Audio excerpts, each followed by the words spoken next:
apa ya, memperkaya apa yang sudah saudara-saudara mungkin lihat ada banyak di sosial media atau bahkan ikut nonton beberapa podcast-podcastnya tentang Kristen progresif. Nah, ini hasil research kecil-kecilan yang saya coba cari dan yang bisa saya sampaikan dan apa pelajaran yang bisa diambil ataupun implikasinya lah dari tema atau pembahasan tentang Kristen progresif ini. Nah, ini nggak panjang, tapi nanti kalau ada pertanyaan ataupun bahan untuk didiskusikan, saya akan sangat senang sekali supaya kita semua boleh memperkaya lagi pelajaran kita. Dan saya akan mulai pembahasannya di pada malam hari ini. Kristen progresif. Nah, definisinya sendiri ada beberapa, tapi yang secara umum dari Wikipedia saya ambil demikian. Kekristenan progresif mewakili sebuah pendekatan teologis pasca modern ya, pasca deh. Jadi ini sebuah pendekatan teologis pasca modern, oke, yang berkembang dari kekristenan liberal pada era modern yang berakar pada pemikiran pencerahan. Kalau saudara-saudara pernah ingat, ada kan era-eranya zaman kan, ada zaman namanya era pencerahan, the Enlightenment. Ya sekarang kan disebut dengan era globalisasi. Ya, kalau modern itu mungkin abad 17, 18 itu zaman modern. Oke. Pasca modern abad 19, 20 masuk era industrialisasi lalu masuk era globalisasi sekarang. Nggak tahu kalau ada lagi yang baru namanya saya nggak ngerti. Tapi ini era pencerahan di abad 18 di mana zaman-zamannya muncul pelajaran-pelajaran ilmu pengetahuan modern yang kita kenal dengan fisika, kimia dan penemu-penemu itulah. Nah, ada di zaman ini. Jadi kekristenan progresif ini sebuah apa ya pendekatan teologis pasca modern yang ada di zaman era pencerahan. Nah, kekristenan progresif adalah sebuah gerakan teologis post-liberal. Jadi pasca liberal. Nah, dalam kekristenan yang menurut Pendeta Roger dikatakan berusaha untuk mereformasi iman lewat wawasan postmodernisme dan mengklaim kebenaran di luar kesejarahan dan faktualitas yang dapat diverifikasi dari ayat-ayat dalam Alkitab dengan menegaskan kebenaran dalam kisah-kisah yang mungkin tidak benar-benar terjadi. Nanti kita bahas sedikit lagi tentang ini. Tapi secara sederhana, kekristenan progresif ini bukan sebuah denominasi, bukan juga sebuah apa ya, bukan sebuah institusi. Mereka nggak punya itu. Tetapi ini adalah cara berpikir. Cara berpikir dalam kekristenan yaitu dengan cara berpikir di era pencerahan dengan pendekatan teologisnya pasca modern. Nah, apa sih yang dipercaya sama Kristen progresif? Kalau dicari, saya nggak nemu. Tidak seperti Kristen progresif, nggak seperti gereja-gereja pada umumnya. Kalau gereja denominasi kan, misalnya GMHK punya statement of belief, dasar kepercayaan. Katolik pun punya dasar kepercayaan. Bahkan credo. Artinya sesuatu yang udah paten, pakem, tidak akan berubah. Lalu gereja-gereja lain punya. Tapi kalau Kristen progresif nggak punya itu. Jadi kalau ditanya nggak punya, kenapa? Karena mereka sebuah pendekatan tadi, pendekatan pasca modern, post liberal, itu bisa berubah seiring waktu. Tetapi mereka punya nilai-nilai atau value-nya. Contoh, ini dari, oh saya nggak tuliskan sumber ya, tapi ini dari progressivechristianity.org. ORG. Dengan menyebut diri kami orang Kristen progresif, kami berarti adalah orang-orang yang percaya bahwa mengikuti jalan dan ajaran Yesus dapat menuntun kita untuk mengalami kesucian, keutuhan, kesatuan seluruh kehidupan, bahkan ketika kita mengakui bahwa Roh Kudus bergerak dengan cara-cara yang bermanfaat dalam banyak tradisi iman. Bagus, dan bagus, saya setuju. Mencari komunitas yang inklusif, lawannya eksklusif, jadi berusaha menyediakan sebuah komunitas yang inklusif, yang bisa ramah untuk semua orang. Jadi menghormati perbedaan dalam perspektif teologis. Kalau beda-beda keyakinan, iman, doktrin nggak masalah, usia, ras, mereka nggak pandang ini. Orientasi seksual termasuk LGBTQI plus itu mereka nggak masalah dengan itu. Identitas ekspresi gender, kelas atau kemampuan. Kenapa? Karena ini tadi nilai utamanya adalah inklusif. Pendekatan pola pikir Kristen progresif ini adalah untuk semua orang. Jadi kayak gitu. gambarannya. Jadi siapapun bisa dan diterima untuk masuk ke dalam. Beda sama gereja-gereja konvensional, gereja-gereja pada umumnya kan ada statement of belief-nya. Bahkan kalau mau masuk ke dalam sebuah institusi atau gereja denominasi tertentu harus dicek dulu itu. Kamu ya percaya ini, nggak percaya itu, nggak percaya ini, nggak itu, nggak. Nah, tapi kalau di Kristen Progresif nggak ada. Gitu. Lalu mengupayakan perdamaian dan keadilan di antara semua orang, mengetahui bahwa berperilaku dengan belas kasih dan cinta tanpa pamrih terhadap satu sama lain adalah ekspresi penuh dari apa yang kita yakini. Jadi based on love, bagus sekali. Yang keempat, merangkul wawasan ilmu pengetahuan kontemporer. Jadi mereka karena tadi dibilang pasca modern, post liberal, jadi Kristen progresif berusaha untuk menyesuaikan dengan zaman. Jadi kalau ada ilmu pengetahuan kontemporer, maksudnya ilmu pengetahuan terbaru, update, dia akan coba rangkul itu ilmu pengetahuan. Contoh dalam misalnya dalam let's say katakan dalam kasus gender. Mungkin ada yang pernah ikut Zoom atau pernah ikut pembahasan seperti ini dalam kasus gender. Sains kontemporer menyatakan bahwa bukan kelainan ya. Kalau seorang sudah lahir laki-laki mau jadi perempuan, itu bisa karena mereka punya secara uh, secara kromosomnya ataupun hormonalnya memang ada perempuannya. Jadi secara sains kontemporer diperbolehkan atau wajar untuk mereka berpindah gender. Nah, seperti itu. Jadi mereka bisa rangkul itu kalau ada penemuan terbaru apapun yang dikeluarkan oleh ilmu pengetahuan, nah mereka bisa rangkul itu dan berusaha untuk melindungi bumi serta memastikan integritas dan keberlanjutannya. Lalu yang kelima, berkomitmen pada jalur pembelajaran seumur hidup. Nah, ini tadi, kenapa mereka nggak, kalau ditanya percaya ini atau ini, mereka nggak punya itu. Tapi hanya mereka punya prinsip-prinsipnya aja. Mereka percaya bahwa ada lebih banyak nilai dalam mempertanyakan daripada yang absolut. Kalau gereja konvensional, semua doktrinnya absolut. Artinya sudah pasti begitu. Tanya ini gereja A, gereja B, oh begini, oh begitu. Kalau mereka enggak, bisa berubah kapanpun sesuai dengan perkembangan zaman, sesuai dengan penafsiran yang mereka tafsir dari ayat-ayat firman yang disampaikan, dan sebagainya. Nah, ini gambaran singkat tentang Kristen progresif. Nah, saya mau tunjukkan seorang, nih hasil riset kecil-kecilan, seorang bernama Brian D. McLaren. Ini dia masih hidup, baru-baru, di tahun 2000-an, abad 21. Dia seorang penulis, pembaca, aktivis, teolog publik, dan tokoh terkemuka dalam gerakan gereja yang sedang berkembang. Di zamannya di tahun 2000-an, awal, ada namanya The Emergent Church, gereja yang berkembang. McLaren sering dikaitkan dengan kekristenan postmodern. Dia tidak dibilang apa bapaknya Kristen progresif, enggak. Karena kembali Kristen progresif itu siapapun bisa begitu loh. Bahkan di dalam gereja kita, siapapun kita, dalam gereja saudara yang berbentuk institusi ada denominasinya, bisa jadi ada pola pikir Kristen progresif di dalamnya. Jadi kita bisa kenali itu. Karena ini bukan bukan sebuah hanya dilihat kalau kita bisa lihat pola pikir orang tersebut ini begini, nah itu berarti termasuk dalam Kristen progresif ini.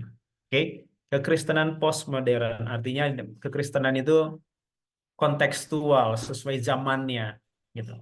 Nah, yang uniknya McLaren ini di tahun 2011 dia mengendorse buku Love Wins. Kalau saudara pernah lihat atau search ini tentang kalau Love Wins ketika aja di Google Love Wins pasti gambarnya yang pelangi-pelangi itu, yang LGBTQ.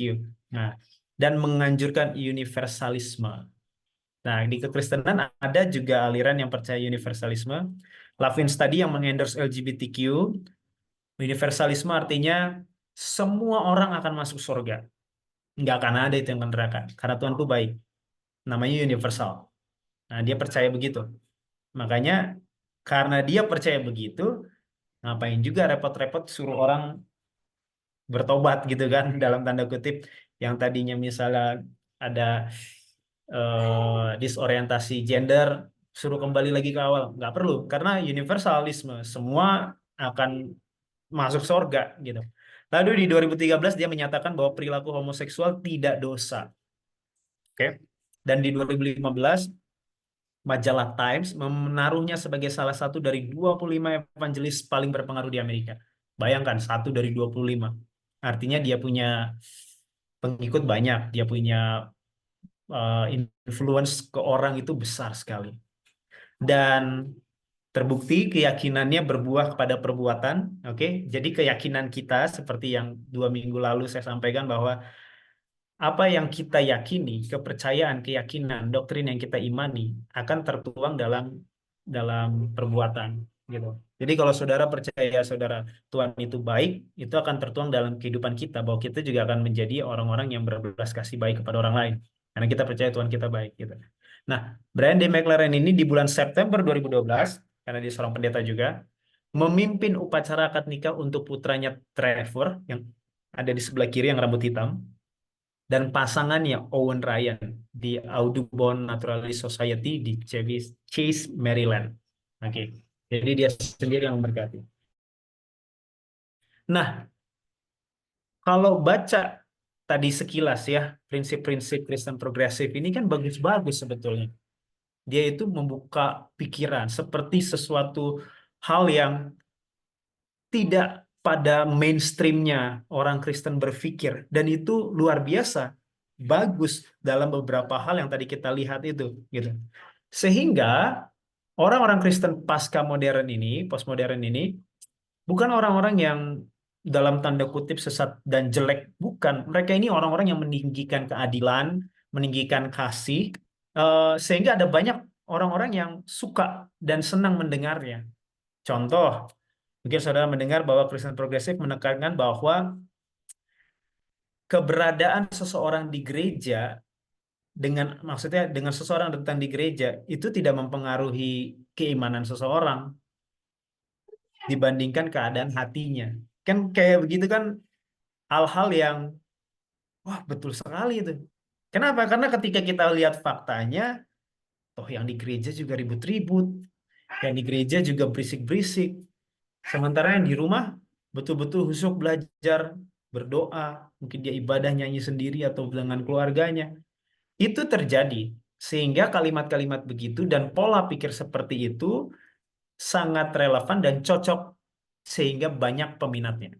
Itu satu gambaran sederhana, singkat, oke, tentang bagaimana Kristen progresif dengan nilai-nilainya, value-nya, dan McLaren ini punya banyak pengikut. Dan salah satu pengikutnya, tetapi ada seorang pendeta di Asia, dan pendeta di Asia ini kecewa sama McLaren ini. Kenapa?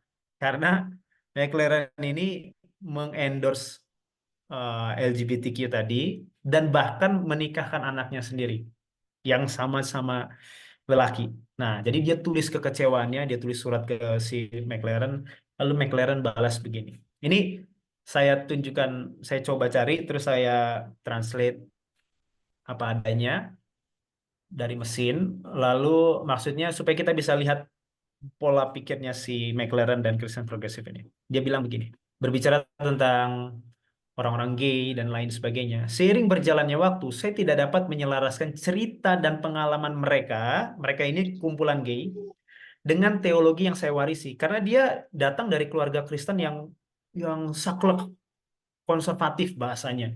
Keluarga Kristen yang betul-betul tradisionalis, bapak-bapak zaman dulu deh, gitu. Nah, dia nggak nyambung ini teologi yang saya warisi dari orang tua dengan apa yang terjadi di zaman saya dengan kumpulan gay ini. Saya nggak bisa datang ke sana terus saya bilang, hey, jangan berbuat dosa, go and sin no more, pergi dan jangan buat dosa lagi. Mereka yang ada malah putus hubungan kami dan sebagainya. Itu yang dia saksikan di surat di atasnya. Cukup panjang, tapi saya ambil sebagian aja. Lalu dia bilang, jadi saya membuka kembali masalah ini, membaca banyak buku, mempelajari kembali Alkitab. Bagus kan? Ini suatu sikap yang baik, yang Alkitabiah. Kalau ada bingung, dia baca buku kembali, lalu dia pelajari kembali Alkitab. Dan akhirnya saya percaya bahwa sama seperti gereja Barat, maksudnya gereja-gereja di Barat, di Indonesia juga rata-rata gereja Protestan itu dari Barat, Pentakosta, Evangelikal, termasuk Adventisme, dan sebagainya itu dari gereja Barat. Sama seperti gereja Barat yang salah dalam hal perbudakan. Nah, kalau teman-teman ada yang tahu, di zaman Amerika, waktu masih kolonial, belum jadi negara Amerika bagaimana, masih pengungsi-pengungsi, Itu ada Amerika yang bagian utara, ada yang selatan, ada north, ada south gitu. Dan yang di south ini banyak praktek-praktek perbudakan. Dan tahukah bahwa orang-orang Kristen yang melakukan perbudakan itu menggunakan ayat-ayat Alkitab untuk melegalkan perbudakan. Saudara, teman-teman bisa baca kitab Paulus. Hai budak, kamu harus taat kepada para hamba, harus taat kepada tuan-tuanmu. Nah, ayat-ayat begitu dipakai untuk melegalkan, membenarkan, menjustifikasi perbuatan perbudakan, apartheid, ya, gitu. Lalu dia bilang, akhirnya saya percaya bahwa sama seperti gereja Barat yang salah dalam hal perbudakan, salah dalam hal penjajahan, kolonialisme, pakai ayat Alkitab juga dari cerita-cerita kisah Perjanjian Lama. Salah dalam hal perampasan lingkungan, salah dalam hal menomorduakan perempuan, kan di zaman itu kan perempuan nggak boleh bicara. Tulisan Paulus kan bilang, perempuan diam kalau lagi ibadah. Nanti di rumah tanya suamimu, kan begitu. Salah dalam hal segregasi dan apartheid yang semuanya dibenarkan secara alkitabiah, ini tulisannya dia. Kami juga salah dalam hal ini. Dalam hal apa? Dalam gereja salah dalam hal memandang eh, kesetaraan gender. Dalam proses ini saya tidak menolak Alkitab. Karena dia mau buktikan bahwa saya mendukung LGBTQ ini berdasarkan dalil Alkitab. Bahkan kasih dan rasa hormat saya kepada Alkitab meningkat ketika saya menjadi lebih sadar akan asumsi-asumsi hermeneutis, cara menafsir Alkitab yang menjadi dasar dan pembelaan dari banyak penafsiran tradisional yang sekarang didiskreditkan. Lalu dia lanjutkan lagi, satu paragraf lagi. Selama perdebatan mengenai perbudakan dan segregasi, Alkitab digunakan dan disalahgunakan, katanya. Kedua belah pihak mengutip Alkitab untuk mendukung argumen mereka. Ini betul, karena ini fakta sejarah. Teman-teman bisa cek kembali kisah Amerika baru pertama berdiri, bagaimana perbudakan di sana terjadi. Ini adalah pengingat bagi kita bahwa iman akan berada di satu sisi atau sisi lain dari sejarah.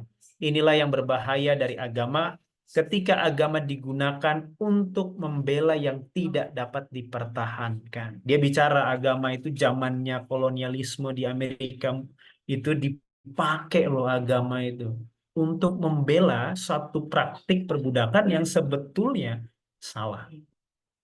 Lalu dia bilang, saya pikir teologi adalah salah satu area inti perjuangan kami.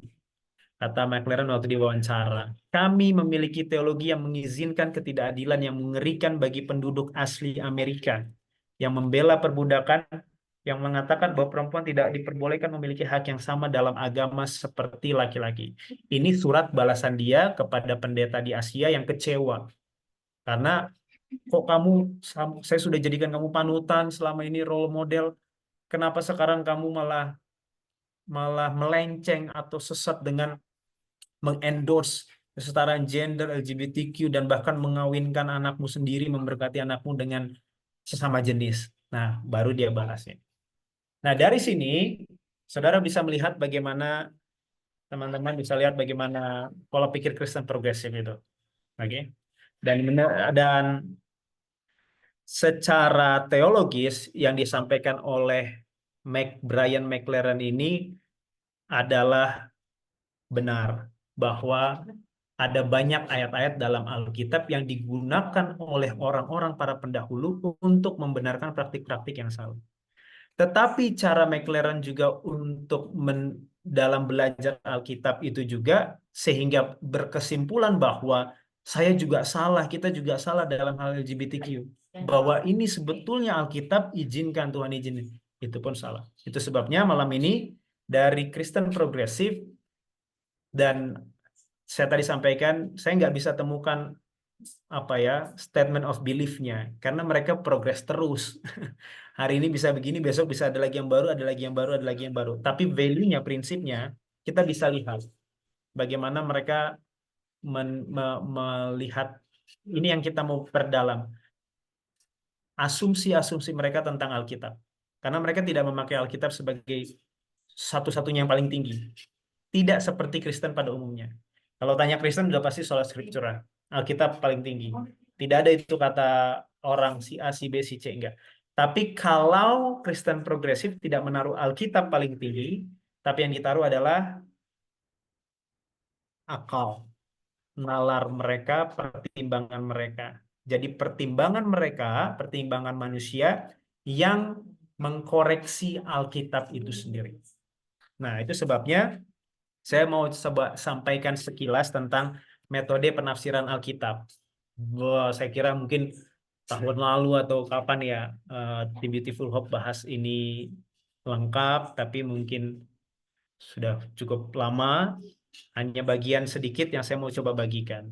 Dalam menafsir Alkitab, jadi Kristen progresif ini bukan hal yang baru. Sudah dari zaman, bahkan kalau ditarik ke zaman Yesus juga sudah ada, hanya dalam bentuk nama yang lain. Oke. Tetapi metode penafsiran ini sudah dari sejak zaman Kristen mula-mula. Ketika para bapak-bapak gereja mau bikin kanonisasi Alkitab, ada kelompok-kelompok, mungkin saudara-saudara pernah dengar eh, seperti, makanya bapak-bapak gereja punya konsili-konsili seperti begitu. Nah, ada banyak aliran-aliran sekte-sekte dari hasil penafsiran yang berbeda. Nah, secara umum ada dua. Yang pertama gramatikal, yang satu kritikal. Oke, kita mau lihat. Yang pertama, cara menafsirkan dengan metode gramatikal. Gramatikal ini adalah yang dipakai oleh Protestan pada umumnya, Kristen pada umumnya, yaitu mereka memandang Alkitab bahwa Alkitab itu sepenuhnya diinspirasi. Jadi 66 kitab ini diinspirasi sepenuhnya. Jadi itu datang dari Tuhan. Sesuai dalam 2 Timotius 3 ayat 16. Segala tulisan diilhamkan oleh Allah. Inspired by God. Jadi waktu saya lihat ada fenomena Kristen progresif ini, dan mereka tidak memandang Alkitab sepenuhnya diinspirasi, jadi sebetulnya ini pelajaran dasar yang sangat berharga. Kalau saudara ingin tetap, saya juga nggak bilang saya satu-satunya yang benar. Tapi kalau saudara tetap ingin berpegang teguh pada Alkitab, saudara harus punya pandangan yang bagian A kepada Alkitab bahwa Alkitab ini sepenuhnya diinspirasi. Kalau ada satu bagian dalam Alkitab yang saudara bilang, oh ini nggak diinspirasi, nah, itu bahaya. Karena itu akan menuntun kepada ayat-ayat lain atau bagian-bagian lain dari Alkitab yang bisa juga tidak diinspirasi. Oke, jadi harus betul-betul dipercayai bahwa Alkitab ini sepenuhnya diinspirasi. Nanti pelajaran lain untuk saudara buktikan dari arkeologi lah bukti-buktinya, dari bukti-bukti sejarah, dari bukti-bukti lain-lain bahwa 66 ini valid sampai sekarang. Yang kedua, dalam menafsirkan secara metode gramatikal, Alkitab itu sepenuhnya dapat dipercaya. Mazmur 12 ayat 7 sampai 8 yang mau menyatakan bahwa Alkitab itu firman Tuhan itu seperti perak yang diuji berkali-kali, murni, jadi dapat dipercaya. Sementara ada argumentasi sekarang di zaman sekarang bahwa oh, Alkitabnya udah dirusak tuh, udah nggak begitu lagi tulisannya. Nah, saudara mesti percaya pandangan terhadap Alkitab bahwa ini iman ya. Jadi ini saudara bisa dapatkan dengan minta dari Tuhan, dan Tuhan akan berikan bukti-bukti yang cukup. Karena iman itu tidak buta. Oh ya saya percaya, tapi nggak tahu. Enggak, iman itu enggak buta. Sehingga saudara bisa lihat bagaimana Alkitab itu teruji dalam Mazmur 12 ayat 7 sampai 8 seperti perak yang dilebur di api berulang-ulang. Alkitab itu pun begitu. Dia murni, dia tidak rusak ataupun tidak ada bagian yang hilang.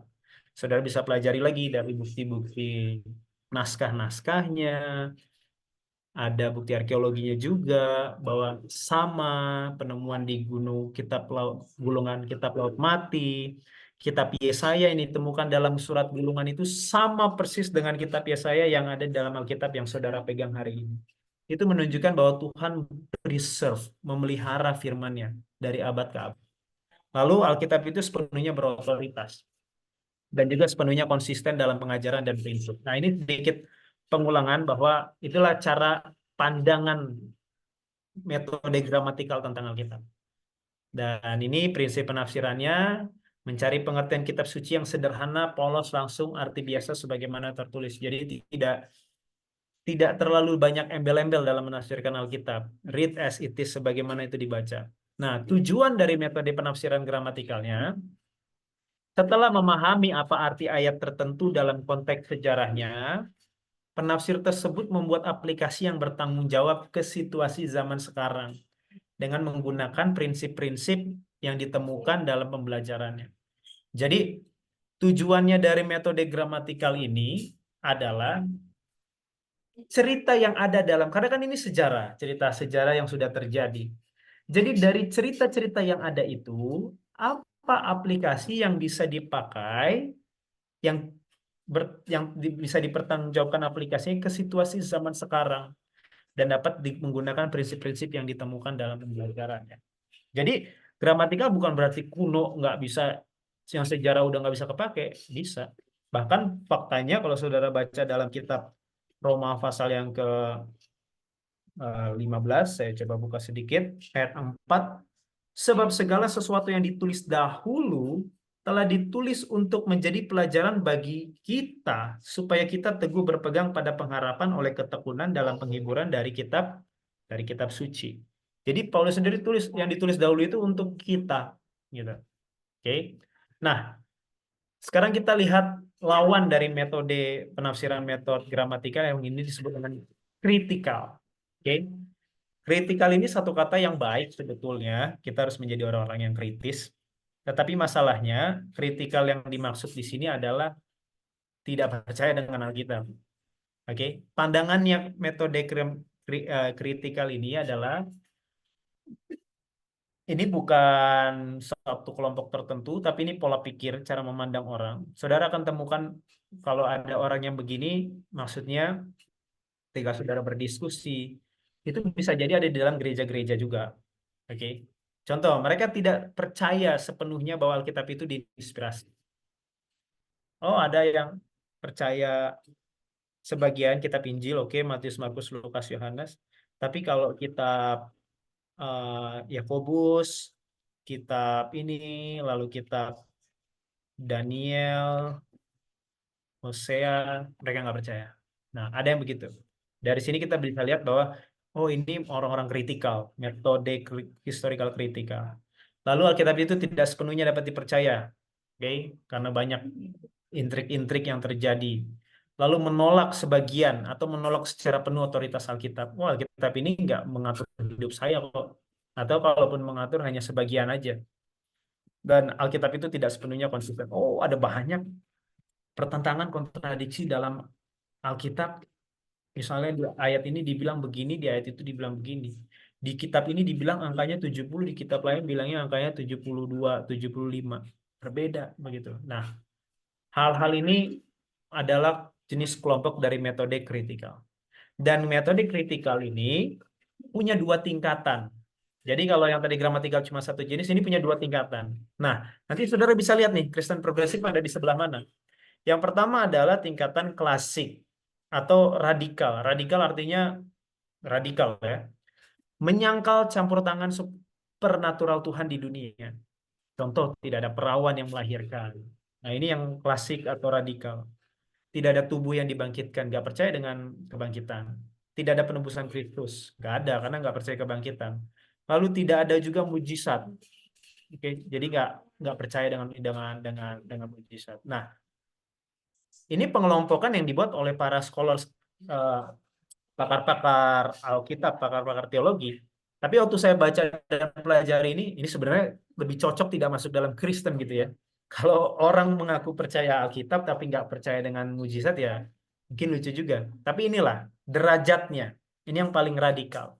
Yang kedua ada yang dari metode kritikal ini ada yang moderat atau progresif. Jadi orang-orang yang moderat progresif ini skeptis tentang tadi. Kayaknya Alkitab nggak sepenuhnya diinspirasi. Ada yang ayat-ayat kayak gini nih kayaknya.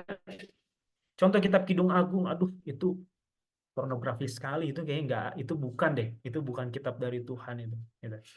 Dan mereka juga skeptis tentang kepercayaan penuh kepada Alkitab.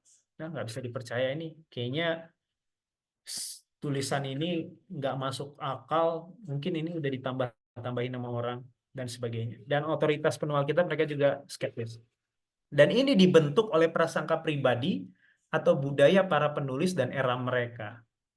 Dan karena Alkitab terdiri dari banyak penulis, ada teologi yang bertentangan dalamnya. Nah, Tujuan metode penafsiran kritikal ini adalah mereka ingin membangun pengertian Alkitab dengan menggambarkan ulang situasi kehidupan nyata. Jadi, saudara-saudara, teman-teman juga bisa lihat bagaimana model yang moderat atau progresif ini, apa yang orang Kristen pada umumnya sudah percayai demikian A, nah mereka bangun ulang itu, kayak direkonstruksi ulang. Nggak begitu. Direkonstruksi ulang, digambarkan ulang sesuai situasi kehidupan nyata, berbagai elemen kultur sosial yang diharapkan membentuk teks Alkitab dalam perkembangan evolusioner jangka panjang dari tahapan awal hingga bentuk saat ini. Meskipun dalam beberapa kasus mereka dapat mengambil aplikasi positif untuk zaman kita. Seperti tadi yang saya sampaikan depan, Kristen progresif tidak menekankan kehadiran saudara di bangku gereja. Yang penting keadaan hati, gitu. Nah, itu bisa menjadi benar ketika saudara nggak benar juga di dalam ibadah di gereja, tapi kalau bisa benar di rumah, begitu. Jadi bisa juga menjadi sebuah aplikasi positif untuk zaman kita, gitu. Tetapi tadi tujuan metode penafsiran kritikal ini, apa yang sudah diimani dipercayai oleh kekristenan pada secara umumnya, mereka coba gambarkan ulang, rekonstruksi ulang. Oke, saya berikan beberapa contoh yang mungkin bisa memberikan gambaran antara pertama tadi gramatikal dan kritikal. Jadi ini cara pola pikir orang dalam melihat Alkitab. Oke. Dan sesuai judul kita Kristen progresif ada di dalam yang kritikal. Contoh kisah penciptaan. Yang sebelah kiri saudara itu gramatikal. Orang yang menafsirkan dengan metode gramatikal percaya bahwa langit bumi diciptakan oleh Tuhan selama 6 hari literal. Itu kepercayaan umum Kristen. Begitu. Tetapi yang kritikal, tadi ada dua ya, derajatnya ada dua. Ada yang radikal, ada yang moderat atau progresif. Yang radikal bilang, aduh langit bumi itu nggak tercipta langit bumi itu bukan diciptakan Tuhan, tapi tercipta oleh proses alamiah, yaitu teori evolusi dan sebagainya, Big Bang. Mungkin Kristen yang gramatikal, apa sih ini? Kok sesat banget gitu kan, sesat sekali gitu. Tetapi ada yang derajat moderat, yang progresif. Oh, bilangnya apa? Oh, Tuhan menciptakan langit bumi itu, betul Tuhan yang ciptakan, tapi tidak secepat 6 hari. Bisa jadi 6 miliar tahun dan sebagainya. Kenapa? Karena ingat di bagian awal tadi, salah satu nilai value dari prinsip dari Kristen progresif adalah mereka itu merangkul ilmu pengetahuan dari wawasan ilmu pengetahuan kontemporer. Jadi ketika sains kontemporer zaman sekarang mengatakan bahwa langit bumi berusia miliaran tahun, sementara posisi mereka adalah sebagai orang beragama Kristen, gimana caranya untuk menyesuaikan bahwa langit bumi ini diciptakan oleh Tuhan, tapi miliaran tahun? Ya ini jawabannya. Oke, Tuhan yang ciptakan. Tapi nggak juga 6 hari. Bisa juga 6 miliar tahun dan sebagainya. Itu gambaran. Jadi namanya aja moderat ya, so-so di tengah-tengah dia gitu. Nggak seperti yang radikal betul-betul lawannya gitu ya. Ini yang so-so. Contoh berikutnya, antara gramatikal dan kritikal, kisah air bah. Orang gramatikal, saudara bisa lihat mungkin saudara ada di mana ya. Percaya bahwa dahulu pernah terjadi banjir besar yang melanda bumi hingga puncak dataran tertinggi pun tertutupi. Dari mana percaya? Karena Alkitab menuliskan. Begitu aja orang gramatikal percayanya begitu. Karena tertulis dalam Alkitab. Tapi orang gramatikal juga kadang kelemahannya nggak berpikir gitu loh. Iya nggak sih, betul nggak sih? Masa iya Gunung Everest setinggi 8.000 air ketutup sampai atas gitu. Jarang sekali ada orang gramatikal berpikir begitu. Tapi yang kritikal, yang derajatnya tadi radikal, oh nggak ada itu cerita Erbah. Itu dongeng-dongeng. Nah yang progresif, yang moderat, ada bencana banjir. Tapi nggak seluruh bumi. Sebagian area aja. Jadi namanya aja moderat. Coba menyesuaikan dengan perkembangan zaman. Karena apa? Karena sains ilmu pengetahuan tidak mengendorse tentang air bah. Nggak ada tuh air bah. Kalau di endorse itu air bah, semua binatang dan hewan dan ini udah mati habis semua begitu. Mulai lagi dong teori evolusinya dari zaman Nu. Sementara zaman Nu bisa dihitung. Mungkin hanya sekitar 4.000 tahun lalu dari sejak sekarang. Kalau misalnya 4.000 tahun lalu dan sekarang semua binatang dengan keberagamannya hayati dan faunanya udah banyak sebegini, berarti teori evolusinya gagal. Yang miliaran tahun untuk menjadikan seekor kodok, sekarang hanya 2.000, 3.000 tahun udah bisa jadi kodok, berarti gagal yang kemarin. Jadi caranya bencana banjir ada, air bah, tapi nggak semuanya, hanya sebagian area. Kurang lebih itu gambaran-gambaran cara berpikirnya progresif ini, yang kritikal moderat ini. Dan yang terakhir, contoh terakhir yang bisa saya bagikan, kisah keluarnya bangsa Israel. Yang orang Kristen gramatikal percaya bahwa bangsa Israel yang kurang lebih 2 juta jiwa, dari mana angkanya? Alkitab nggak tulis. Betul tidak tulis 2 juta jiwa, tapi Alkitab tulis ada 600.000 laki-laki. Jadi dari situ kita dapat 2 juta. Karena masing-masing misalnya punya istri satu atau punya anak satu. Dikalikanlah itu. Kurang lebih 1,8 juta plus minus 2 juta. Tidak mungkin anaknya cuma satu, bisa dua. Tapi ini ya rata-rata gitu. Dan, tapi orang gramatikal percaya ada bangsa Israel namanya yang kurang lebih 2 juta jiwa keluar dari Mesir menuju Kanaan, keliling selama 40 tahun dan dipelihara oleh Jehovah, nama Allah mereka. Nah, yang kritikal, yang radikal, nggak ada cerita gitu, itu fiksi, itu dongeng, nggak ada cerita bangsa Yahudi keluar. Kita nggak permasalahkan karena itu emang udah betul-betul totally aneh lah gitu. Nah, tapi yang progresif, yang moderat, oh betul ada kisah bangsa Israel keluar dari Mesir, tapi tidak sebanyak itu jumlah jiwanya dan tidak kurun waktu selama itu. Kenapa? Karena logika di sana bermain, tidaklah mungkin bisa kasih makan 2 juta jiwa satu hari 3 kali 40 tahun di padang gurun. Mau makan apa?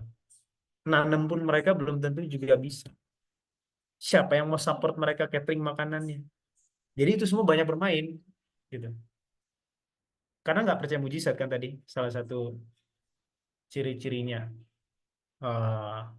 metode kritikal. Nah itu contoh-contoh bagaimana pola pikir Kristen progresif secara umum kritikal dan khususnya yang progresif. Kalau yang radikal udah tidak usah dipikirkan. Tapi begitulah pola pikirnya. Dan ini bukan hanya, kembali saya ulangi, bukan hanya dia tidak denominasi, tidak institusi, tidak ada kelompok, itu pribadi, ini pola pikir. Dan itu bisa ada dalam orang-orang yang ada di gereja-gereja juga. Begitu. Nah, itu sebabnya saya tidak sedang berusaha menyalahkan atau bagaimana. Tapi kata progresif itu sendiri bagus. Karena Amsal 4 ayat 18 katakan begini, kita pun harus jadi Kristen dalam tanda kutip ya, Kristen progresif. Dalam iman kita harus berkembang, namanya progres. Kan gitu. Amsal 4 ayat 18 katakan begini, tapi jalan orang benar itu seperti cahaya fajar. But the path of the just is as the shining light. Yang shined more, yang terangnya makin lebih, sampai hari siang itu perfect, sempurna. Jadi kita pun harus progres dalam keimanan. Jangan kita juga hanya stuck di matahari jam 7 pagi. Ya begitu aja. Matahari itu nggak sampai fullnya. Dan matahari yang dimaksud di sini adalah dalam Malaki 4 ayat 2, Yesus Kristus, Son of Righteousness. Matahari kebenaran, surya kebenaran. Yesus harus ada, bertumbuh dan bertumbuh di dalam kehidupan kita. Nah, dalam kepercayaan Kristen progresif, mereka tidak percaya ada yang namanya absolut, mutlak. Nggak ada yang mutlak, namanya progres. Jalan terus, begitu kan? Bisa berubah. A sekarang, besok bisa B, besok bisa C, D, dan sebagainya. Nah, lalu bagaimana dengan kita yang percaya bahwa Alkitab ini mutlak, absolut, tetapi di dalamnya kita bisa berkembang. Gambarannya seperti Amsal 4 ayat 18, teman-teman. Surya kebenaran itu sempurna, perfect, dia absolut. Tetapi kita kan belum mengenal Yesus sepenuhnya. Kita belum kenal Yesus. Makanya Efesus 4 katakan tentang bertumbuh di Efesus 4 ayat 13. Sampai kita semua telah mencapai kesatuan iman dan pengetahuan yang benar tentang anak Allah, kedewasaan penuh dan tingkat pertumbuhan yang sesuai dengan kepenuhan Kristus, sehingga kita bukan lagi anak-anak yang diombang-ambingkan oleh rupa-rupa angin pengajaran dan oleh permainan palsu manusia dalam kelicikan mereka yang menyesatkan, tapi dengan teguh berpegang pada kebenaran di dalam kasih, kita bertumbuh dalam segala hal ke arah Dia, Kristus, yang adalah kepala. Jadi, kita dalam kemutlakan Kristus, kita berkembang terus. Tapi berkembang kita bukan berarti hari ini saya bilang, let's say katakan saya percaya sebagai Sabat hari ke-7 Sabtu hari ini, besok tiba-tiba jadi hari Jumat. Nggak begitu, progresif bukan begitu. Progresif itu bukan merubah doktrin yang sudah ditetapkan, di-establish oleh firman Tuhan. Progresif tidak merubah iman, progresif tidak merubah ajaran Yesus yang sudah paten, yang Yesus dengan yang sudah diletakkan Yesus di atas fondasi para nabi dan para rasul. Progresif tidak begitu. Yang dimaksud, yang diminta untuk kita progres adalah kita mengenal Tuhan, mengenal Yesus dalam perjalanan kerohanian kita, semakin bertumbuh, bertumbuh, bertumbuh, bertumbuh, dan bertumbuh. Kalau saya kenal Tuhan itu sebagai Tuhan yang baik hari ini, besok saya bisa mengenal Tuhan sebagai Tuhan yang lebih baik, yang lebih baik lagi, sampai Tuhan yang maha baik. Kenapa? Karena hari ini dia tolong saya sekian, besok dia lebih hebat lagi, dalam masalah yang besar dia tolong saya lebih hebat lagi. Di situ kita punya pengalaman yang bertumbuh progres. Sebabnya ada gambar di sini, sebelah kiri ada liberal, sebelah kanan ada ateis.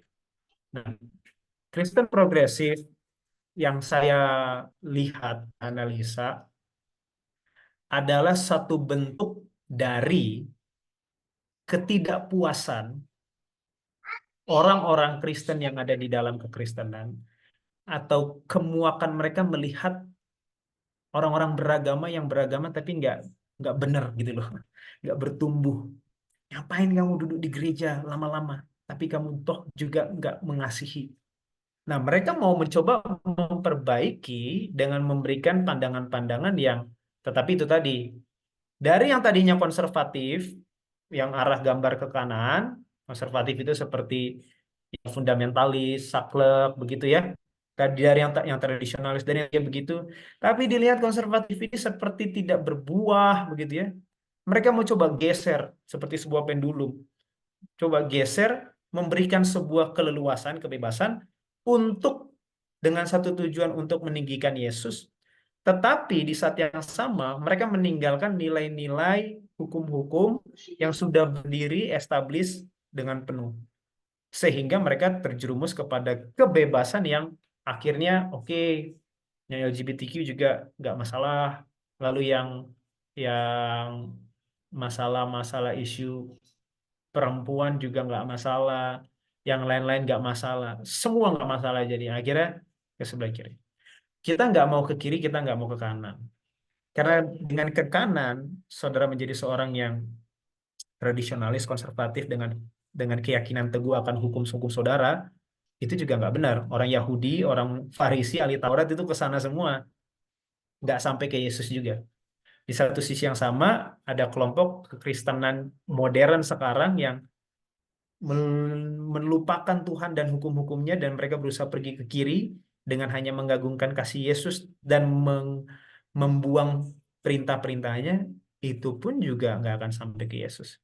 Kita mau ke atas, ke sesuatu yang arahnya biblical, yang ada salib di sana. Nah, itu sebabnya di zaman ini, di gambar sebelah kirinya ada revolusi Prancis. Saya tidak tahu seberapa tahu saudara tentang revolusi Prancis ini, tapi di atasnya ada pertentangan di dalam Daniel pasal 11, ada Raja Utara dan Raja Selatan. Nah, fenomena kekristenan progresif pada saat ini hanya mau menunjukkan adanya pertentangan antara agama dan juga liberalisme, antara agama dan ateisme, antara kepercayaan dengan Tuhan dan tidak percaya dengan Tuhan. Tapi agama yang diwakilkan di sini bukan agama yang sejati, agama yang palsu, dan lawannya adalah ateisme ataupun ketidakpercayaan dengan Tuhan, keduniawian. Dua-dua ini bertarung seakan-akan saling melawan. Padahal keduanya ini adalah sahabat sejati. Agama palsu sama keduniawian. Agama palsu itu misalnya bungkus kekristenan, bungkus agama dengan keduniawian seakan seperti bertarung, padahal sebetulnya mereka itu temenan. Karena dua-duanya nggak bawa kepada Yesus.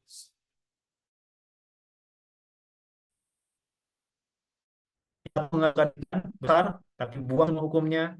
Itu yang tadi liberalisme dan yang tak percaya Tuhan. Karena Kristen progresif bilang kan, udah kamu stay aja dalam agamamu, dalam gerejamu dimanapun kamu. Kamu di Hindu, di Buddha, di Muslim, di apapun, udah di situ aja. Karena keselamatan itu juga bukan hanya harus kenal Yesus kok. Bisa juga lewat yang lain. Dengan kamu tetap lakukan hal-hal yang baik itu. Nah, itu yang sedang ditunjukkan oleh Kristen progresif. Tapi ada juga satu agama, kekristenan, ataupun agama apapun yang oke, kalau kamu mau selamat harus buat ini, buat itu, ini, dan ini, dan ini, dan itu. Dua-dua ini tidak akan membawa kita sampai kepada kekekalan. Nah, kita berada di tengah. Kita nggak mau ke kanan, kita nggak mau ke kiri, kita mau ke atas. Kita mau masuk kepada Yesus yang bukan Yesus yang bukan Yesus yang asal-asalan, tapi bukan juga Yesus yang yang penuh dengan apa ya, penuh dengan siap menanti untuk menghukum anak-anaknya yang melanggar sedikit pun. Bukan Yesus yang begitu juga. Kita ingin berada di tengah, kita ingin berada di, bukan artinya suam-suam, kita ingin berada pada Yesus yang sesungguhnya. Karena yang ada sekarang adalah, itu tadi yang saya mau sampaikan. Di era sekarang, saudara akan melihat bagaimana agama akan muncul, khususnya di Amerika Serikat, kekristenan akan muncul dalam bungkus kekristenan yang paling baik, yang paling bagus, tetapi itu adalah agama palsu. Dan keduniawian juga akan muncul sebagai perbandingan lawan kontras dari mereka dengan kebebasan, dengan meninggikan keadilan, tanpa membawa bungkus agama, meninggikan kasih, dan sebagainya. Tetapi keduanya merupakan alat setan untuk menjatuhkan umat manusia. Kita ingin ada di atas. Karena yang terjadi pada zaman Revolusi Prancis begitu. Ketika gereja pada saat itu sudah berkuasa, gereja Kristen, gereja Roma, 1260 tahun, orang-orang di Prancis sudah muak dengan namanya agama. Karena agama hanya membodohi, agama menguras harta mereka, sehingga mereka membuat sebuah revolusi, sebuah perubahan besar-besaran. Mereka ambil Alkitab, mereka bakar Alkitab di tengah kota di alun-alun, lalu mereka bawa sebuah patung dewi yang diberi nama Queen of Reasoning, Dewi Pertimbangan, Dewi Akal. Mereka bilang no religion, nggak ada lagi agama, nggak perlu lagi ada agama, tidak perlu lagi ada Alkitab ini. Yang ada sekarang adalah pertimbangan kita. Nah, ini yang dibawa sekarang, pertimbangan. Bagaimana pertimbangan itu didewakan dan ditinggikan lebih daripada Tuhan. Dan yang terjadi dalam negara Prancis pada saat itu terjadi kekacauan. Ada sekitar mungkin 150 ribu orang yang mati dibantai dengan gulotin. Tahu saudara gulotin, ini sejarah sedikit ya. Gulotin yang buat penggal kepala, buat eksekusi, termasuk raja mereka. Karena di saat revolusi Prancis inilah Prancis berubah sistem pemerintahannya dari yang monarki, kerajaan, menjadi republik. Jadi orang-orang kayanya pun habis dibantai, termasuk raja-raja mereka juga dibantai. Oleh gerakan bawah, orang-orang yang sudah sengsara, miskin, melarat, dan nggak bisa ngapa-ngapain, akhirnya mereka buat revolusi, sehingga Prancis mengalami yang disebut dengan namanya revolusi Prancis. Disitulah namanya era pencerahan. Mereka nggak pakai agama, mereka nggak pakai Alkitab, mereka hanya pakai nalar mereka. Muncullah pelajaran-pelajaran luar biasa yang kita terima sampai sekarang dengan fisika, kimia, matematika, hitung-hitungannya dan sebagainya. Dan itu dipakai, tetapi Prancis sendiri tidak mengalami kesejahteraan. Mereka merubah siklus 7 hari menjadi siklus 10 hari. Dari 7 hari itu berarti sabatnya hilang karena sudah jadi 10 hari. Tapi di situ malah terjadi kekacauan besar. Tidak ada keteraturan. itu menandakan bahwa akal manusia juga tidak sehebat itu. Kalau kita buang ini apa aturan yang Tuhan sudah establish, yang Tuhan sudah bangun. Dan di era zaman kita sekarang, terakhir saya berikan penekanan, hal yang sama akan terulang. Nalar, pertimbangan, reason, sesuatu yang tampaknya baik dan bagus akan muncul dan didewakan dan ditinggikan. Dan di saat yang sama, ini yang berbau non agama ya, bisa dibilang ateisme. Tapi ateismenya bukan yang jelek, ateisme yang bagus. Ateisme yang meninggikan keadilan, ateisme yang meninggikan kasih, tapi di saat yang sama agama kekristenan secara khusus akan juga muncul, tetapi ini dengan kepalsuannya, dan dua-dua akan memperebutkan, seakan bertarung, mau memperebutkan manusia, memperebutkan pendukung, tetapi sebetulnya ini adalah dua sahabat yang berjalan bersama. Mereka nggak berantem, mereka berdiam bersama, sehingga nanti orang-orang terserah mau jatuh di mana. Mau jatuh dalam keagamaan yang formalitas dengan kepalsuannya, atau jatuh ke dalam pola pikir bebas yang bebas sebebas-bebasnya tanpa Tuhan di sini, juga bisa ada jatuh ke sini. Nah, kita tidak mau ke kanan, kita tidak mau ke kiri, tapi kita mau ke atas. Kita mau kepada Alkitab, kita mau kepada Yesus Kristus. Dan biarlah ini menjadi sebuah pegangan dan juga sedikit pengingat bagi kita yang ada di zaman akhir untuk memiliki hubungan yang pribadi yang erat dengan Tuhan. Di tengah kiri kanan yang banyak, saudara harus memiliki satu apa ya, satu kita, termasuk saya juga, kita harus punya satu fondasi iman yang kokoh, yang teguh, kuat atas firman. Oke, walaupun ada banyak masalah di Alkitab dalam penafsiran dan sebagainya, tapi saya percaya Yesus sudah janjikan Roh Kudus.